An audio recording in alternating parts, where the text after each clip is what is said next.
Olá, hoje é dia da gente falar de publicidade e propaganda.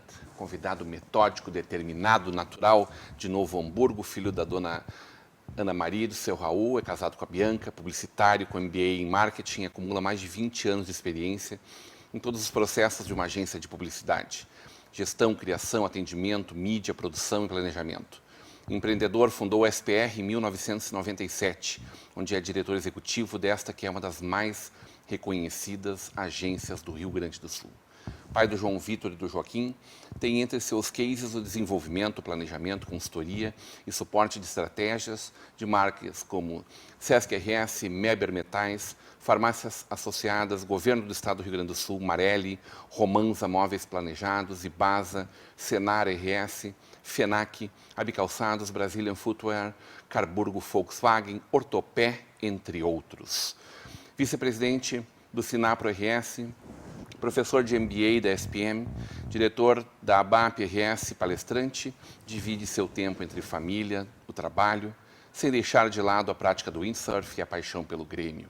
Para o futuro pretende intensificar a ação internacional da SPR.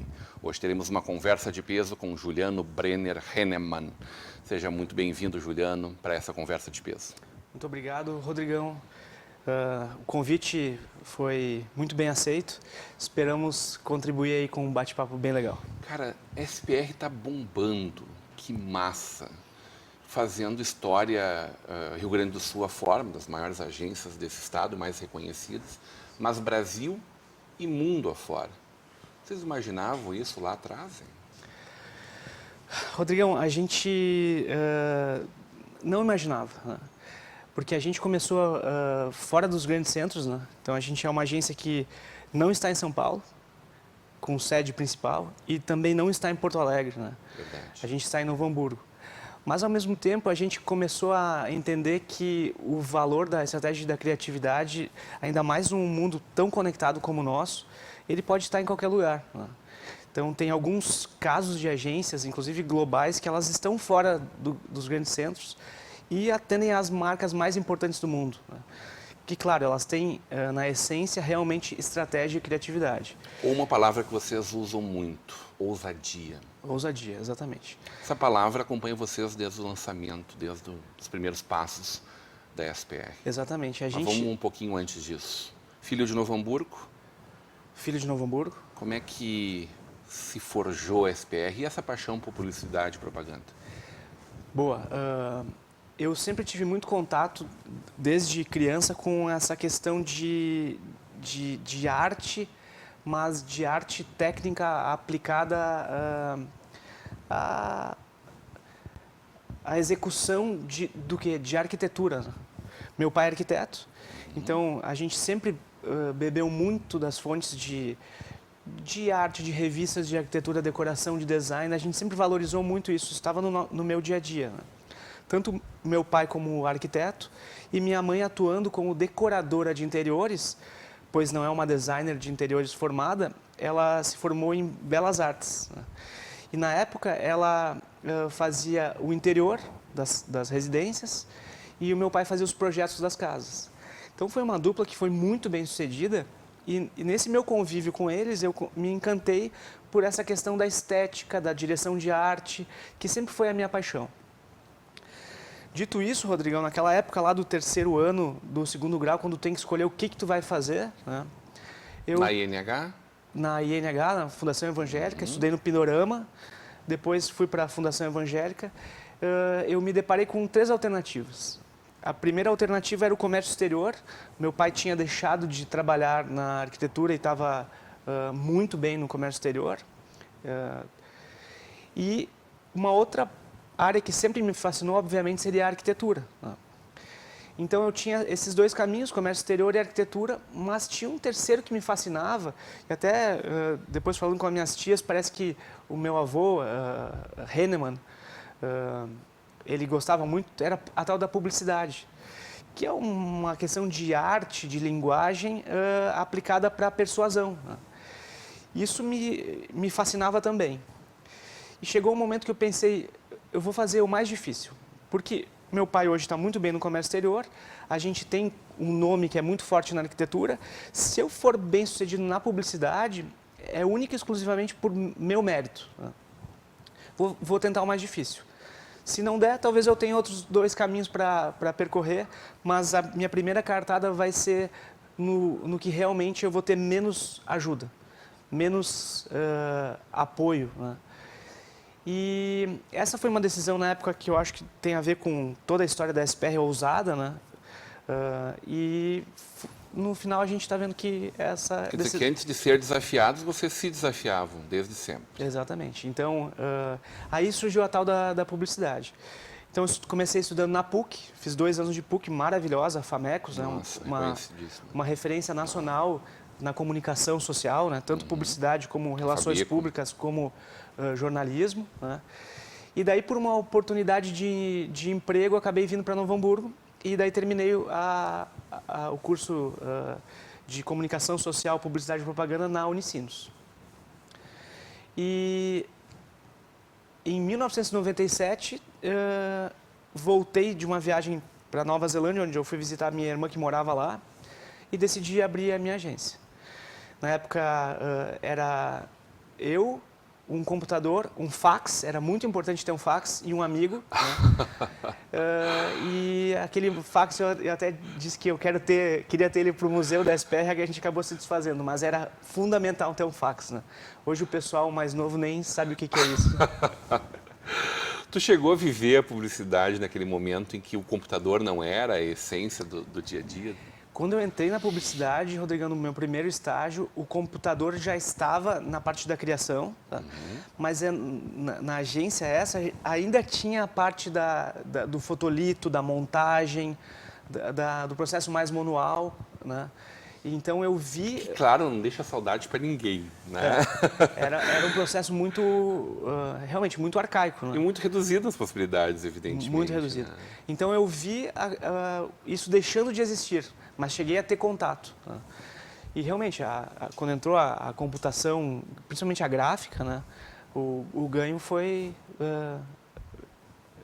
Da muito onde grande. vem aquele momento em que vocês se encontraram e disseram, vamos montar a nossa agência?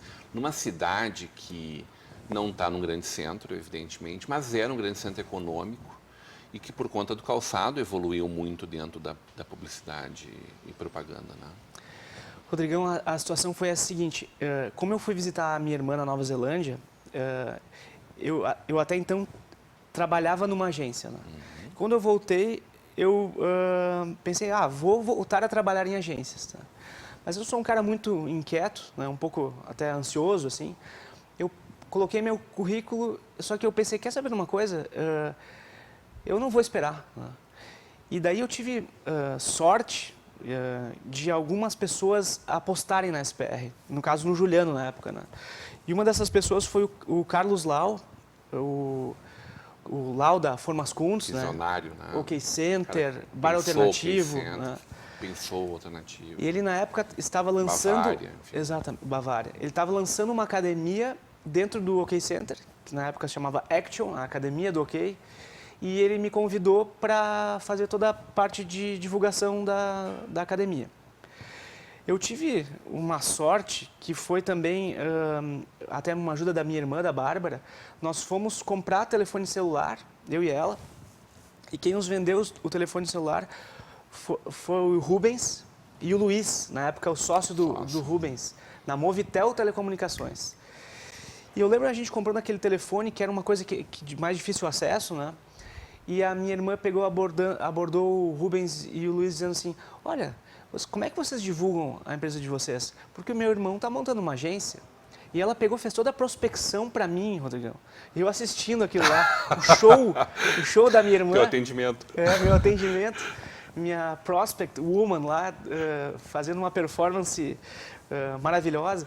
E a gente começou, então, com 2 grandes contas, né, para uma agência que estava começando do zero, que era o OK Center, o Lau, mega empresário, um visionário, né? E a Movitel Telecomunicações numa época em que se ganhava muito dinheiro com isso, se fazia muito dinheiro. Porque eles vendiam os aparelhos caríssimos, né? Rodrigo, tu lembra? Aparelho, a linha A era linha caríssima. era caríssima. Né? Então, ali naquela época, a gente conseguiu colocar ousadia nos primeiros importantes clientes da agência, com o Lau, que era um cara ousado, né? Tava no sangue dele isso.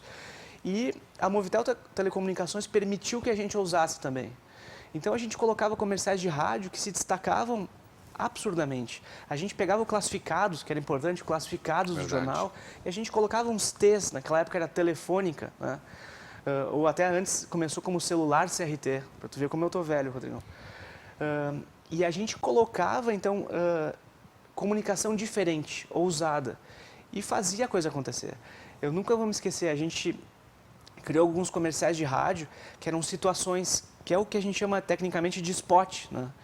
Então, era o chefe indígena falando com o índio subalterno, e era um diálogo totalmente inusitado, né? E a gente colocou aquilo ali na rádio, nas rádios, na União, na época, nas rádios da RBS, e aquilo se destacava da programação, né?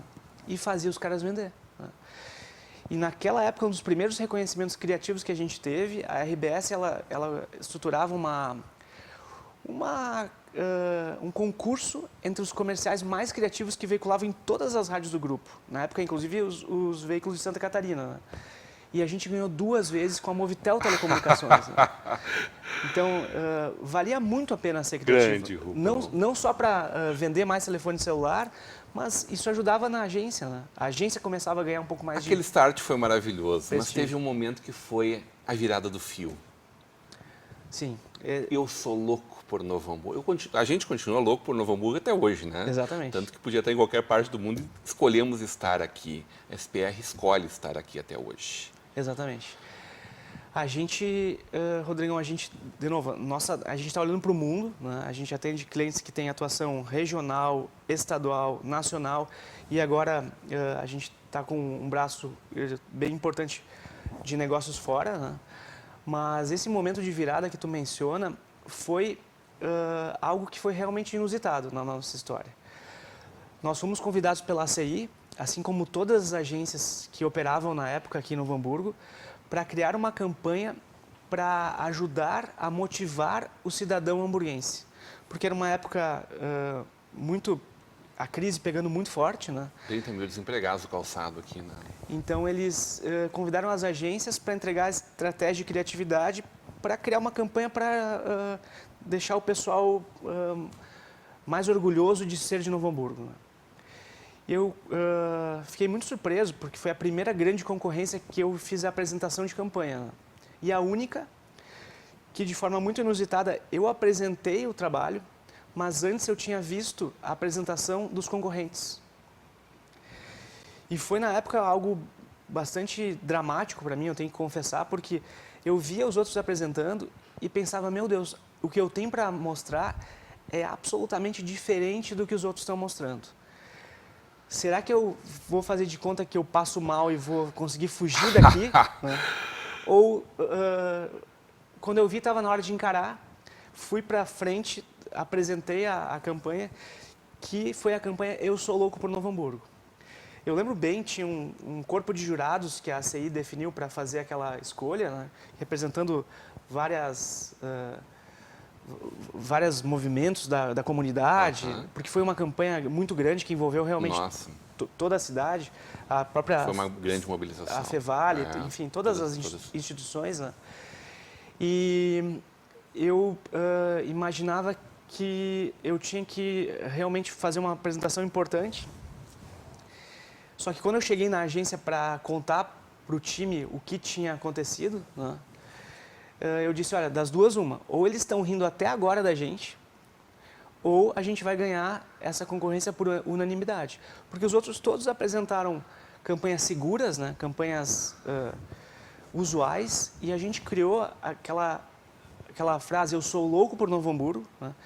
Que nos olhinhos eram olhinhos azuis, como se fossem furacõezinhos, assim, olhos como virados, assim, um sorrisão grande. totalmente diferente das campanhas um pouco mais usuais, burocráticas que estavam sendo apresentadas. Muito antes da gente falar em fora da caixa, em pensar fora da caixa. Era totalmente fora da caixa para aquele cenário. E o resultado a gente sabe, Aí vão né? 20 anos, né? 20 anos atrás. No outro dia a CEI liga e diz, olha, parabéns, a gente quer botar essa campanha na rua, vocês ganharam por unanimidade. E foi uma campanha beneficente, Rodrigão, que a gente fez, e eu digo, valeu cada hora dedicada, cada suor, porque nos deu muita visibilidade. Ajudou muito a cena de Novo Hamburgo, né? Realmente foi uma campanha muito forte, porque ela teve muita repercussão. As gráficas faziam botões, adesivos, o Carrefour na época colocou na sacolinha de supermercado, os tabelionatos colocaram naqueles sacos plásticos dos documentos, a cidade toda... Bottom, né? A gente carregava bottoms. Bottom. O Remídio, me lembro do Remídio da Brindes Novo Hamburgo, fizeram, distribuía bottoms de rodo, era uma coisa impactante. A realmente. cidade abraçou a campanha. E aquilo ali te levou para a primeira conta nacional. Exatamente. Imediatamente. Aquela repercussão daquela campanha foi tão grande que, resumindo a história, a representante da Dakota, que estava baseada no mesmo prédio, no Edifício Dourados, aqui nas Nações Unidas, ela viu a gente trabalhando, via a gente chegando cedo, saindo tarde, e na época a Dakota abre uma concorrência para Colocho. Colocho, na época, eram os tênis teenager da Dakota, né? Para as meninas teenager da época. E ela pega e sugere para o marketing nos incluir no certame, na concorrência. A gente apresenta a campanha da concorrência e é eleita como a agência da Colocho. Isso nos faz, de uma hora para outra, a gente com pouco tempo de vida, né, de agência, ter uma conta nacional. E isso nos obrigou a nos estruturar e, de verdade, ser uma agência com todos os departamentos, com todas as funções, o que para a nossa idade era algo que não se esperava. Campanha de TV na MTV, campanha na Capricho, que era uma revista com milhões de exemplares tirados, todos. Exatamente. Isso não termina. Onde é que termina? Não termina. Isso só cresce e hoje com trabalhos mundo afora. Vamos continuar conversando com o Juliano Hennemann, fundador da SPR, na volta do intervalo.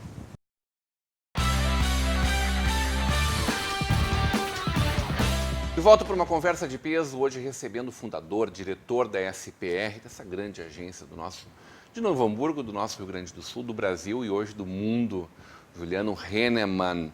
Ô Juliano, tu falou em Louco por Novo Hamburgo, eu me lembrei de uma outra grande criação de vocês, disruptiva naquele momento, que foi a segunda-feira de varejo da FENAC.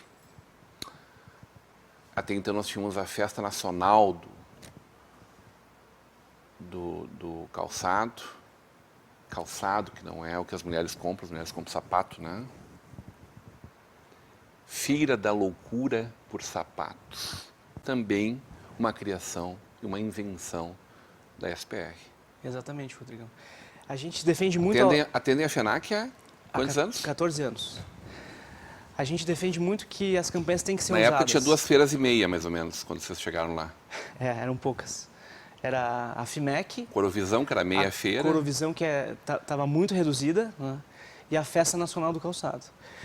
E devido a algumas mudanças lá na FENAC, eles nos chamam e dizem o seguinte: SPR, nós precisamos estruturar uma feira para o primeiro semestre que vai ter as mesmas características da Festa Nacional do Calçado que sempre aconteceu no segundo semestre. Pois bem, o que seria mais lógico? Usa o mesmo nome, porque já estava consolidada aquela feira, né? Já tinha seu público, a sua marca já estava forte, né, para atração, tanto de público como de expositores.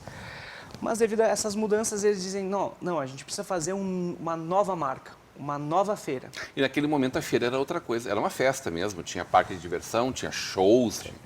E a área comercial de venda era lá embaixo, pequenininha, né? Pequenininha não, já era uma feira bonita. Esse nome, quando a Festa Nacional do Calçado ela iniciou, ele fazia muito sentido, porque realmente tinha show, tinha roda gigante e tinha a oferta, o varejo de calçados como algo secundário. Com o tempo, virou um grande outlet de calçados. Verdade. Aquela coisa do até 70% de desconto e tal e tal. Quando eles nos chamam e dizem, nós queremos uma nova marca, um novo nome, Tudo que precisa para uma agência de publicidade. era uma coisa que a gente, até confesso, a gente ficou um pouco surpreso, né? Mas ao mesmo tempo a gente pensou, olha que baita oportunidade, né? Então nós criamos, eu lembro que era pouco tempo, era tudo muito rápido pela questão dos prazos. Uma semana a gente pega e apresenta 3 nomes para essa feira. Os 2, para tu ver como não eram tão bons, né? Nem me lembro, mas um deles, ele realmente tinha o que a gente chama de a ousadia na medida certa. Porque, vamos lá, a FENAC é uma empresa conservadora, né? Ela agora, inclusive, está com uma gestão bem contemporânea, cada vez mais usando tecnologia também, mas, na essência, é uma empresa bem conservadora. E a gente traz, então, naquele momento, a sugestão do Feira da Loucura por Sapatos. Esse nome, ele causa um certo receio para algumas pessoas que estavam naquela sala de reuniões. E eles perguntam, nós vamos chamar as mulheres de loucas, né? A gente disse sim, porque por sapatos elas são loucas. Fiquem tranquilos, nosso cronograma permite que vocês conversem com a esposa, a sobrinha, a filha e verifiquem como esse nome vai reagir perante as mulheres das vidas de vocês. Porque naquela reunião tinha essencialmente homens na sala, né? E na semana seguinte eles voltam e dizem, olha, nenhuma se ofendeu, muito pelo contrário, é uma brincadeira, é algo provocativo que foi muito bem-vindo por todas. Vamos em frente com a Feira da Loucura por Sapatos, que na verdade era o que era a feira, né? Tanto que o nome Festa Nacional do Calçado, ele durou mais 1 ou 2 anos no máximo, e a decisão estratégica foi chamar as duas de Feira da Loucura por Sapatos, tanto no primeiro como no segundo semestre. Uma decisão muito acertada, é um evento absolutamente consolidado e que as possibilidades criativas de um nome ousado, elas aumentam exponencialmente. Então, um cara muito engajado, né? Está aqui, é professor em MBA da SPM, que é essa referência nacional na publicidade, né? Vice-presidente do Sinapro, da ABAP, palestrante. Como é que tu está enxergando esse momento da comunicação? Rodrigão, esse momento da comunicação é um momento que muitos olham com ceticismo, né? Muita gente está sofrendo com isso, inclusive nas agências. A gente fala de veículos, mas as agências também. E na SPR a gente não vê crise. O que acontece? A crise existe, eu até comentei contigo antes da gente começar a entrevista, em todos os segmentos, né? Vamos lá, a vida dos advogados era mais tranquila um tempo atrás. Mas a gente não está vivendo só uma crise econômica e moral, a gente está vivendo também uma crise da comunicação, dos novos veículos, de que antes uns falavam para todo mundo e hoje todo mundo fala para todo mundo. Mas olha que interessante, Rodrigo, essa crise que o pessoal, muitos falam, é porque eles estão pensando, na verdade, com essa miopia que o mundo tinha que ser daquele jeito da época da Colocha. Era confortável. Né? Era muito fácil, né? Tu colocava, pegando esse exemplo da Colocha, comercial de 30 ou 60 segundos na MTV, anúncio de página ou página dupla na Capricho, da editora Abril, né? Toda poderosa na época, fazia um site e estava resolvido, né? Hoje, com essas multi-alternativas de comunicação, tem muito mais o que fazer. É muito mais interessante, é muito mais desafiador. Então, na verdade, a crise é uma grande oportunidade, né? Então, a gente pega e cria campanhas que têm saída em multiplataformas.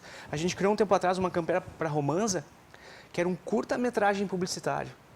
Curta-metragem publicitário em 1998, 2000 e poucos, impossível, porque tu tinha que colocar um curta-metragem na TV, tu nunca ia ter condições de fazer isso. Produção ia ser 1 milhão e milhões para... Produção acessível hoje em dia, veiculação nas plataformas digitais, a nossa veiculação inclusive era geolocalizada. O que acontecia?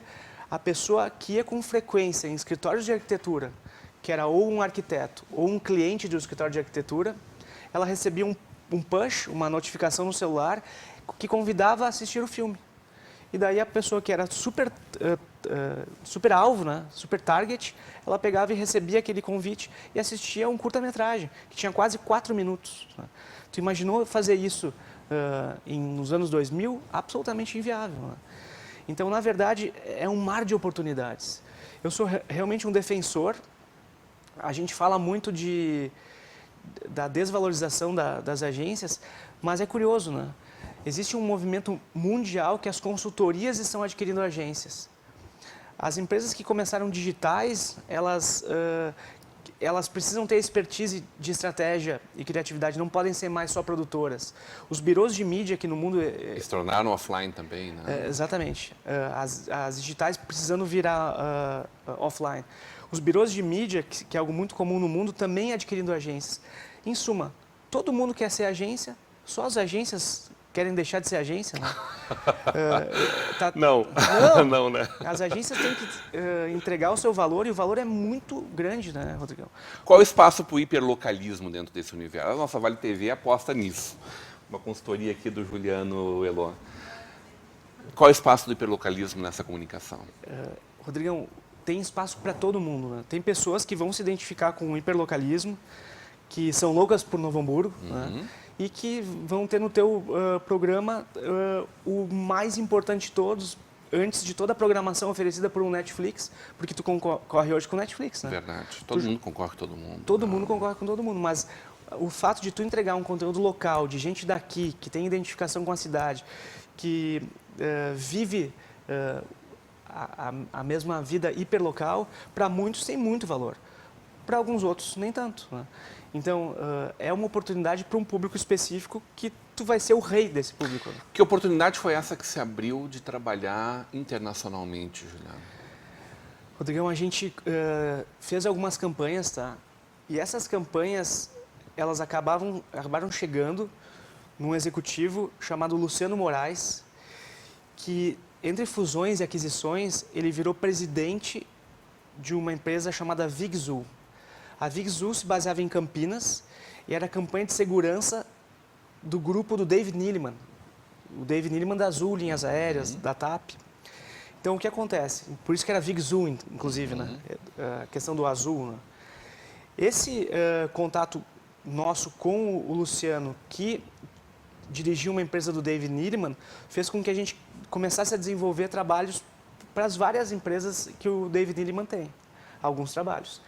E um deles foi uma apresentação que nós fomos fazer lá em Salt Lake City, né? Especificamente em Park City, uma estação de esqui lá em Utah.